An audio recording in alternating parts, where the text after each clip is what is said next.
please tell us your name? Dana Gouge. And you are a detective now with the Wichita Police Department, is that correct? That's correct. And when did you join the police department? In February of 1987. And how long have you been a detective? For about 11 years. Your primary assignment is the investigation of homicide cases, is that correct? That's correct. I'm assigned to the homicide section.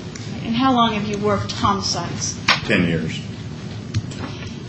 More recently, of course, you were assigned to what is called or has been called in our community the BTK task force, is that correct? Yes.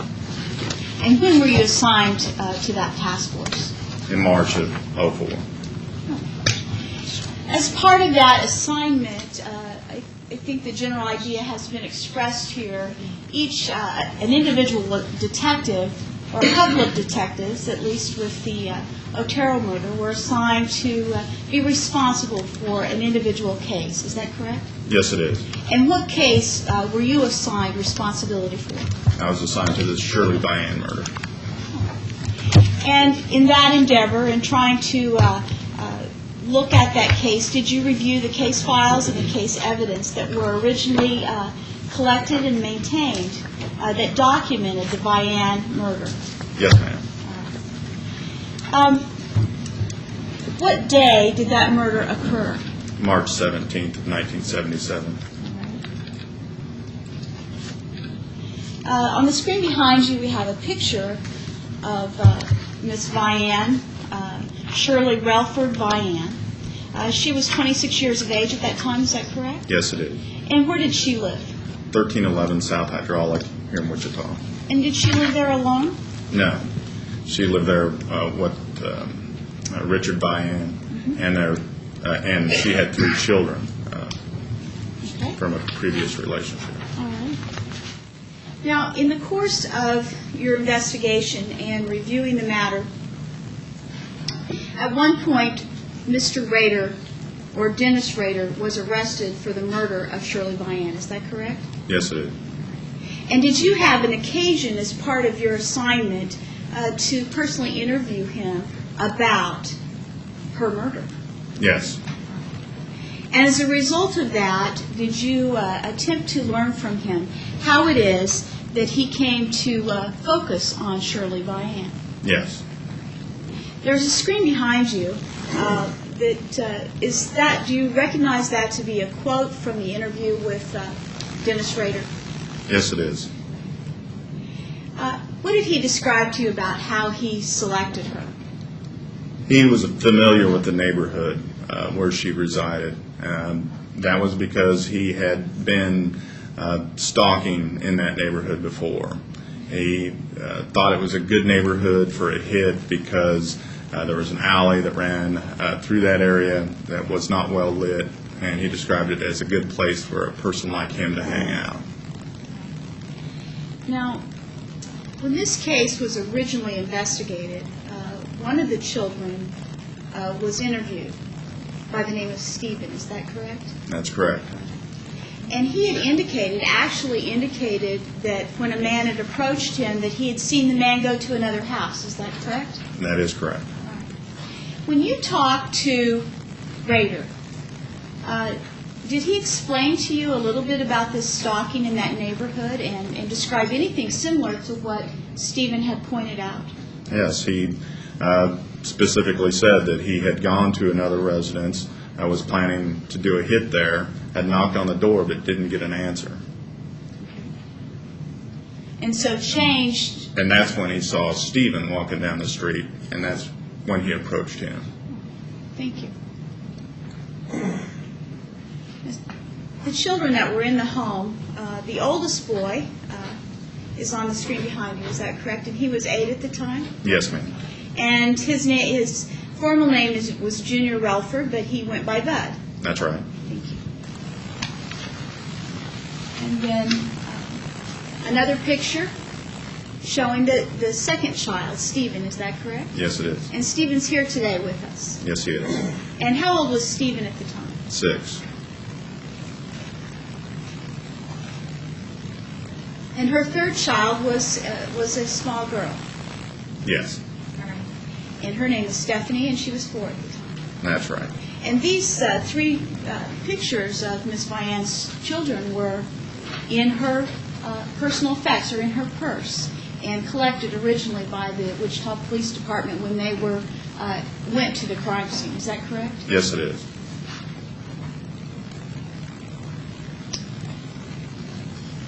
The screen behind you describes, in Rader's words, how he saw this kid. And what does he tell you he did with the child?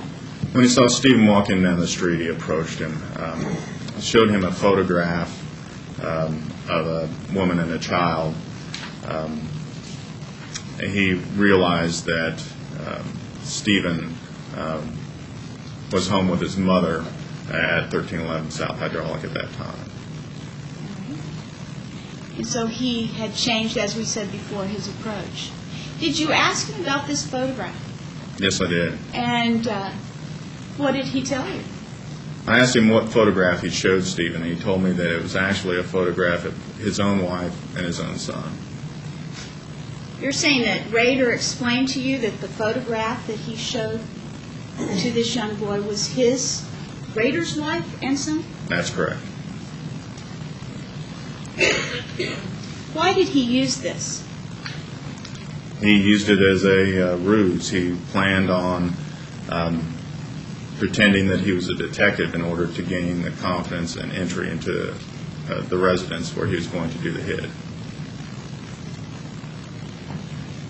The screen behind you is now reflecting the address of 1311 South Hydraulic, Wichita, Kansas. Yes, it is. And that would be the side of the house that faces the street? Yes, ma'am. That we are looking at right now. Now, so would the sidewalk that he approached Stephen on be running in front of that house? Yes, it would be. And that was taken at the time that she was murdered. Right. This photo. Now, you had indicated that he was playing the detective ruse. In addition, as the screen shows, that he showed him a card. He told him he was a detective. Is that correct? Yes.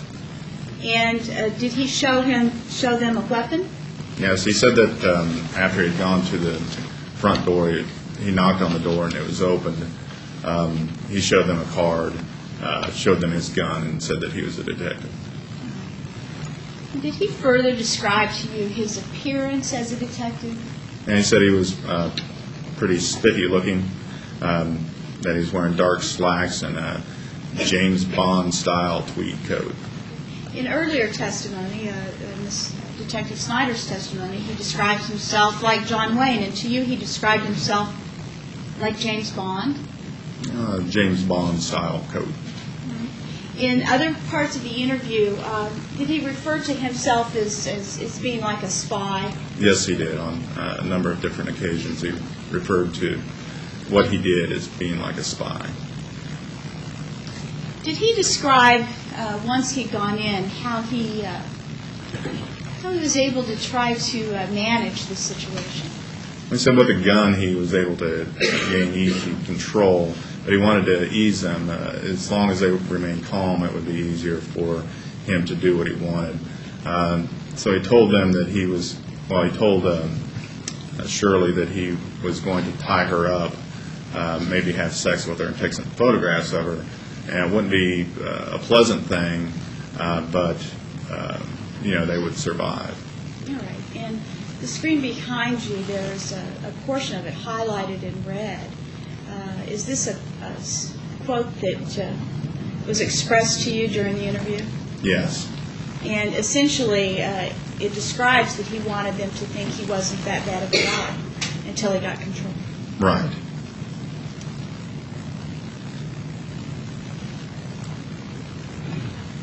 Did he also, we have heard in the other presentations that he recalls things that the individual victims would say to him while he was murdering them. And did he describe some statements that Shirley Vian said to him? Yes.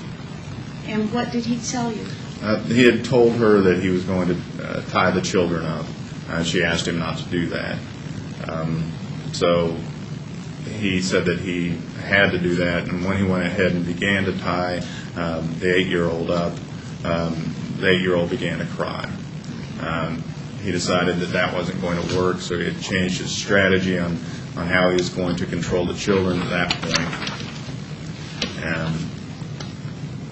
And he decided to put them in the bathroom. All right.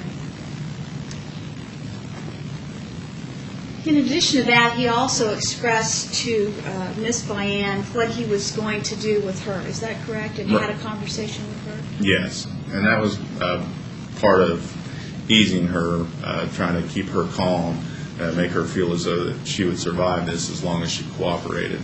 That wasn't his intent. Did he indicate he might take some pictures of her? Yes, he did. Or at least he said he told her that. Right. Ultimately, through the investigation of this case and then the follow-up and after the interviews with Rader and the search of the various places that he had access to, did you ever locate any pictures that were taken of her by Rader? No, we did not. Now, when he was telling her this, he also relates to you some comments she made, trying to discourage him. Is that correct? Right.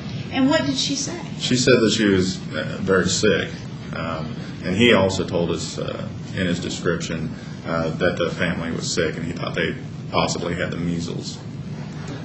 She told him that she was sick, and she actually threw up during this incident.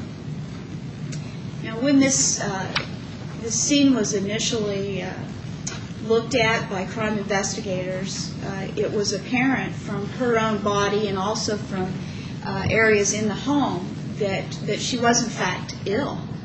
Right. They located vomit on her body and also on the floor. And then in addition to that, this would have been a normal school day, at least for Bud and Stephen, and they were home as well. Right.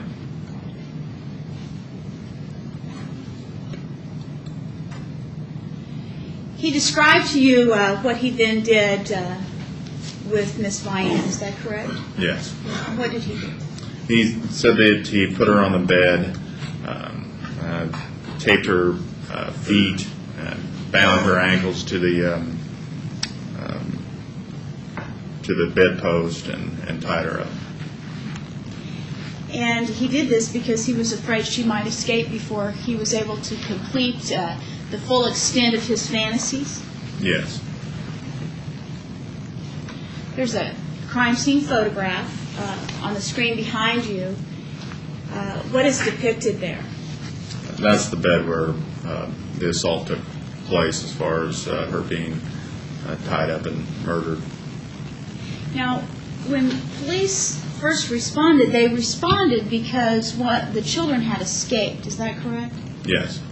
And were able to run to the neighbors. That's right. When police got there, where was Shirley Vian? She was still on that bed. Can you describe for us how she was laying on that bed? She was lying on, I believe, on her back on that bed. The bed, you can see, is pushed up against the door. And that doorway actually leads to the bathroom. Her ankles were tied. This is the door that leads to the bathroom? Yes. Her ankles were tied to the bedpost, which would be the head of the bed, and her head was toward the foot of the bed. Now, the bathroom door, behind that door is where the children were. Yes.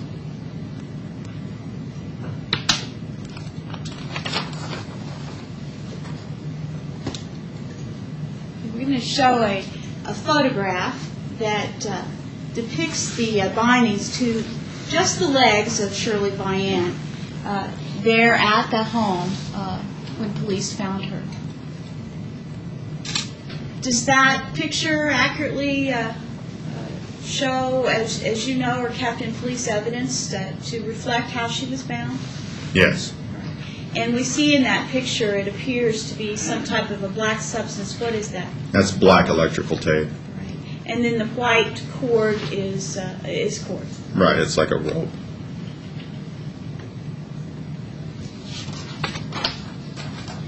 Now, the children being in the bathroom, did he describe whether or not they remained quiet and calm?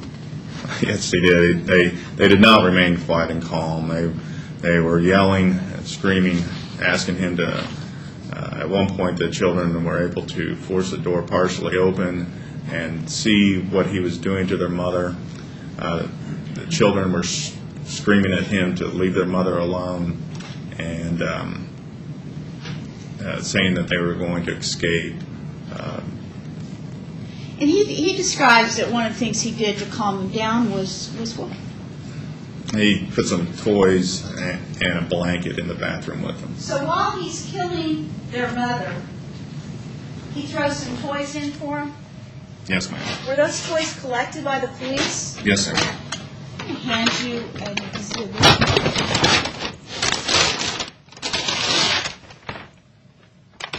There's a red sticker there, States Exhibit 18. Do you see that? Yes, I do. And you know, you've had an opportunity to see this before we walked in here. Yes, ma'am. You know what's in this bag? Yes, I do. What's in this bag? There are 3 toy items in the bag: airplane, a fire truck, and another vehicle. Would you pull them out for us and set them up here?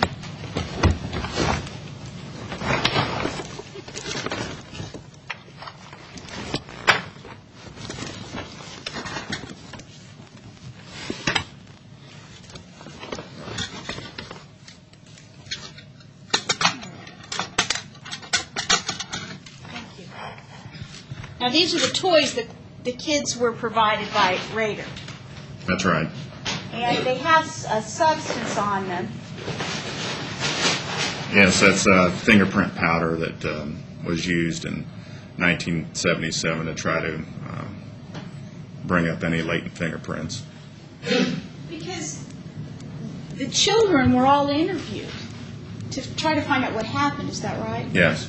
And then, so the police discovered that they were tied in this bathroom and that these toys were given to them by the killer of their mother. That's right.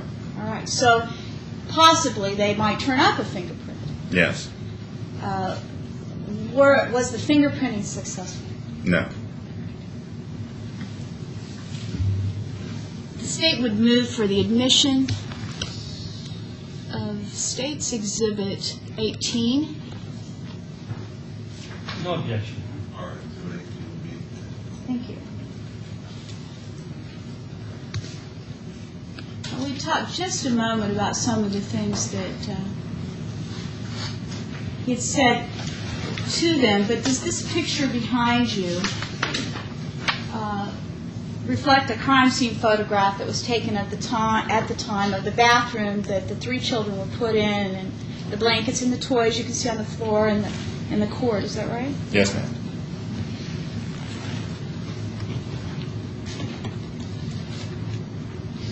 If you'll take just a minute and look at this screen, this is a text screen quoting part of Rader's statement to you. Is that correct?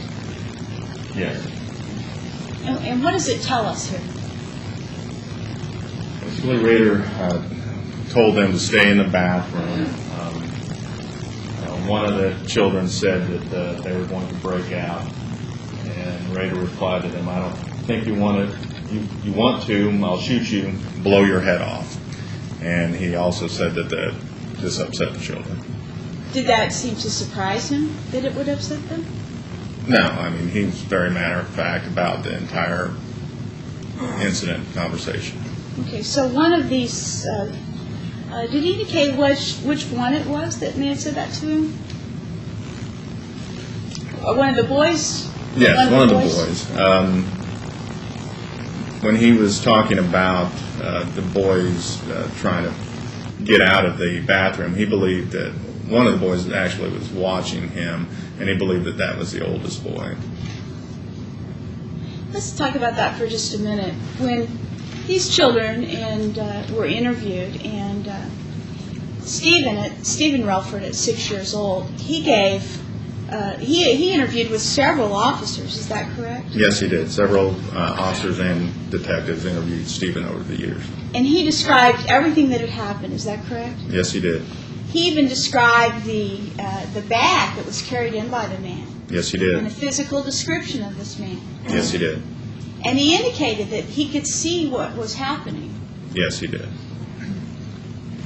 And overall, after you've looked at that and now you look at Rader, and you know what he appeared like from other photographs at a younger age, was Stephen close in his description and fairly accurate in describing the events as you know them now?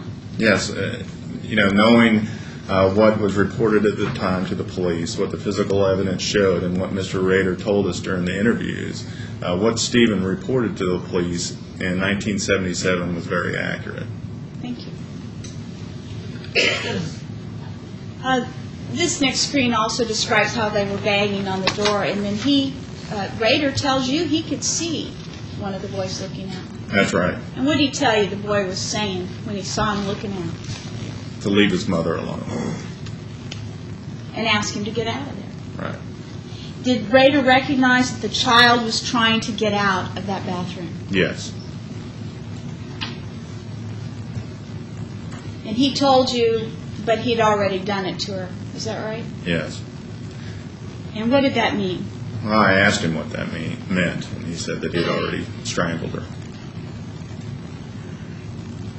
A couple of crime scene photographs behind you. One is an interior picture, one is an exterior picture at the Vian house. Do you recognize what's in the picture on the left? On the left is a picture from the inside of the residence, the bathroom window. The picture on the right is a photograph of that same window from the outside of the residence. And why is that significant? Because according to the interviews that were done in 1977 of the children, Bud broke out that window and was able to escape and go to a neighbor's house for help.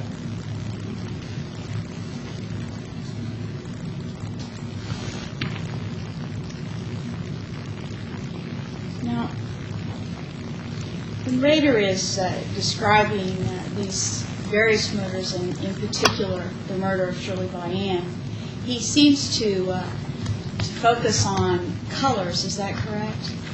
He has a good memory of what things look like. And so he was trying to describe what she had on, and as you'd said before, that he noticed that she was sick, and he indicated that he'd gotten her some water. Yes. But right after that, at the end of this statement, what does he tell you what he did after he got her some water? He came back and finished. And what does "I finished" mean? That means that he killed her. He strangled her by tying the rope tightly around her neck, put a plastic bag over her head, and also an item of clothing.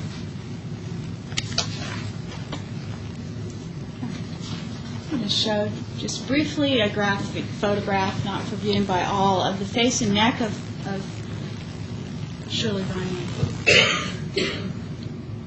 In this photograph, Detective, we can see strangulation markings. Those are ligature marks. Ligature markings, I'm sorry. And then we also see what's been discussed, that she was in fact sick. And that would be vomit. Yes, it is.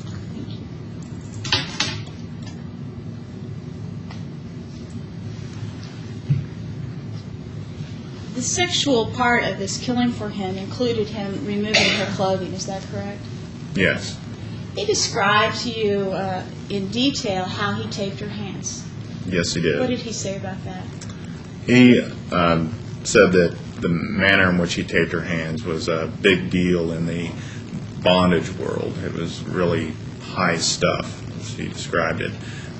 Basically, he demonstrated how the arms would cross over each other in the back, stood up from the table we were sitting at, turned around and showed me what he was Can you talking do that for us? Show us what you saw Rader do to describe this good high stuff.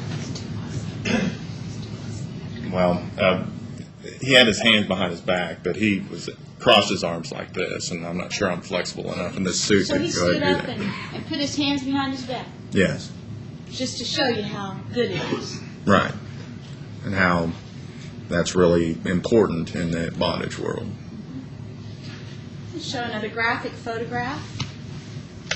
Depicts those bindings of her hands. Do you recognize this photograph now on the screen as a depiction of the bindings that A picture taken at the time that they found her body in that home. Yes. And it shows the bindings to be, it appears, the black electrical tape, cord, and then what is the additional item? I believe that's Pantyhose. Thank you.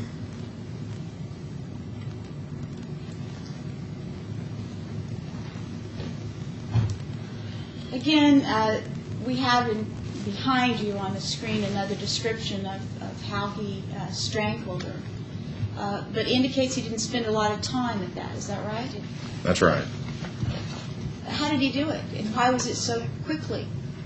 Well, one of the children had told him that someone was supposed to be coming over. Plus the all the noise they were making, the problems he was having controlling them. He was afraid that he was running out of time. Also, I forgot that the phone had rang.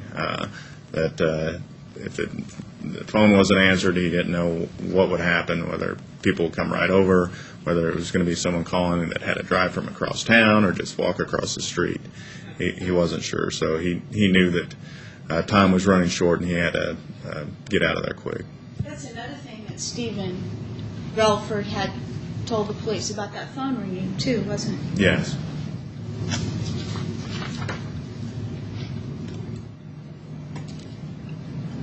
Describe taking her clothing off and the plastic bag and the rope that he used to strangle her. Those items are depicted in this photograph and were still on the bed when the police arrived? Yes. All right. Were any of these items, did they have to be removed from her body or were they just laying there? No, they had to be removed from her body. When the police arrived, she was still on the bed. In order to attempt life-saving techniques, she was actually unbound, removed from the bed, and carried into the living room where EMS tried to do CPR, but was unsuccessful. Thank you.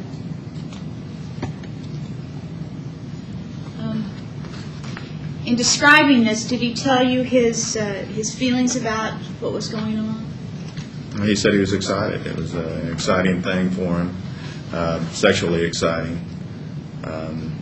He said that he wasn't able to really complete the acts that he had intended because of the losing the control of the situation, the phone ringing. And that was upsetting to him. In fact, he used a profanity when he was describing it to you. He said that he didn't go full bore like he did on the Oteros, and he didn't have time to do it, and said, Christ.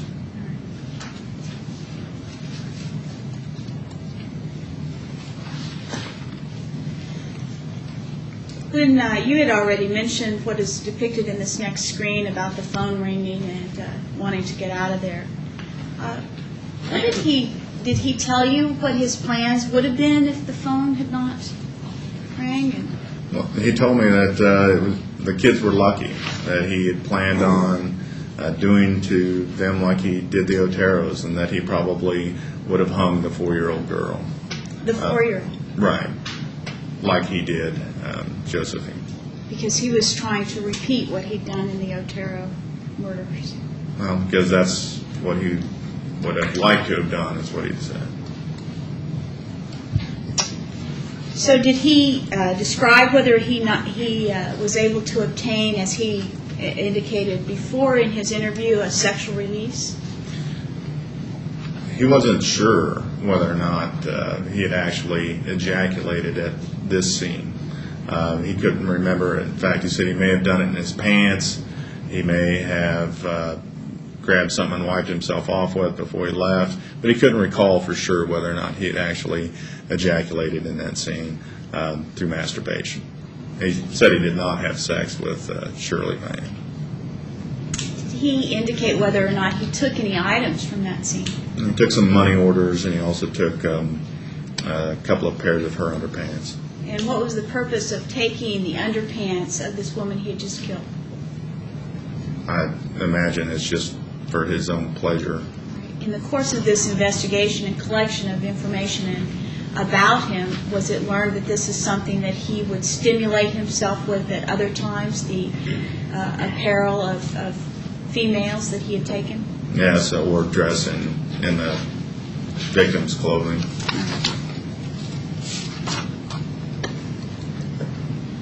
And show another photograph of the ligature marks to the neck of Shirley Vian. And those can be seen or are demonstrated in this photograph. Yes, ma'am. Thank you. And this screen describes what you've already talked about, is how he probably would have hung the little girl. Yes. There's a statement at the very end of that. So he is describing his character in his own words. How does he describe himself? He says he can be pretty mean and reading from the screen, but on the other hand, I'm a nice guy. I'm a nice guy. After describing these murders to you and telling you about this, he was telling you that he was a nice guy? Yes.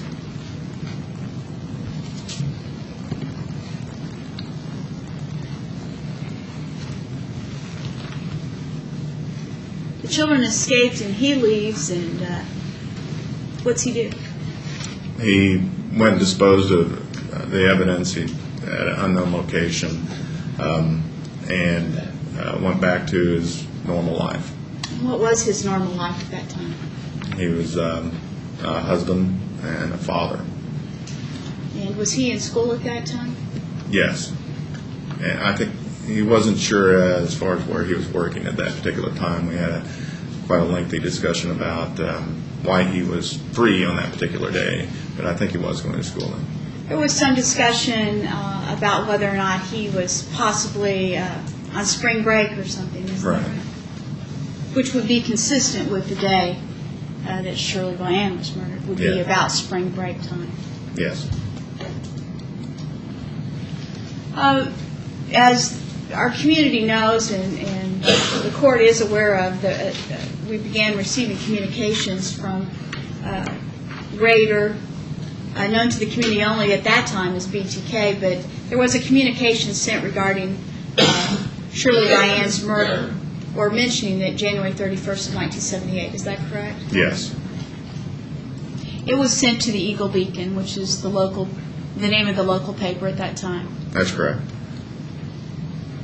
And in the screen behind you, is that a copy of the first page of that document? Yes, it is. All right. And can you just generally describe what's contained there? Basically, he's Inquiring as to why a poem that he had previously sent to the newspaper wasn't published, and the poem was about Shirley Vian. He kind of blames the police chief for trying to keep this quiet, and wants to know how many people he has to kill before he gets his name in the paper. So he was indicating in 1978 how bad he wanted to be recognized for his deeds. Yes. And this is the second page, which he signs as BTK. That's right. And at the top, I don't know if the audience or the court can see that, but it says number 5. You guessed the motive and victim. So essentially, had he described some of the murders that he committed that he knew had been discovered and thought that the police were attributing to him, but they had not determined one of those? That's right. And that was referring to the Bright murder. The Kathy Bright murder.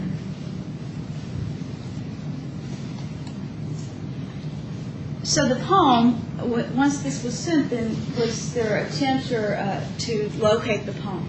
Right. The police went back to the Eagle, and they were able to find this in the dead letter file, and it's the Shirley Locke's poem. And so in the interviews with him, does Rader admit that these are his poems? Yes. This is his poem that he wrote about the death of Shirley Vian? Yes. And do you have any idea how this poem was formulated by him? No, I don't. Does it mirror any other known poems? Some reference to a Curly Locks poem? I've heard that, yes. Yes, thank you. And what does that poem say? Shirley locks, wilt thou be mine? Thou shalt not scream, not yet thieve a line. I can't read the rest of it. It's unreadable. Thank you. And he does sign it again with his BTK. BTK. A couple of screens here of materials found in the Shirley Vian case. This is a quote. What is that quote from? And that's a quote taken from that letter that you had previously had up there. And what does that say? 7 down and many more to go. And what was that supposed to mean? That there were 7 victims.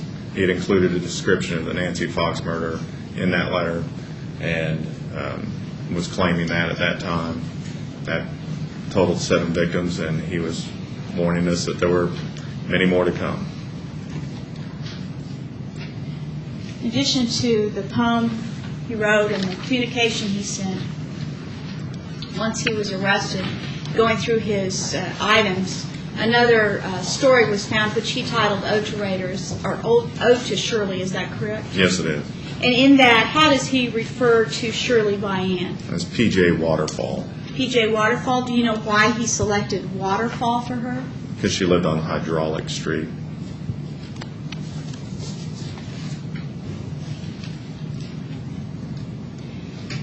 The screen behind you, is that the first page of that 2-page description, Yes, ma'am. which he calls Ode to Shirley? Yes. Now, in his interview with you, does he describe when he was working on this? And he was planning on sending, this would be his next package delivery to the media or to the police, describing the murder of Shirley Vian. We caught him before he could deliver that, though. All right. Did he indicate in his discussions with law enforcement that he was actually working on this Ode to Shirley the night before he was arrested? Yes.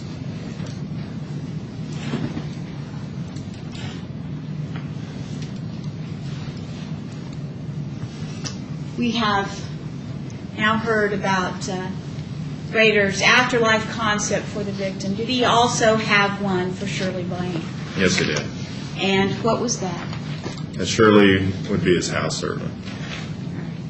In the afterlife. And in the afterlife. Thank you. I have no other questions of this witness.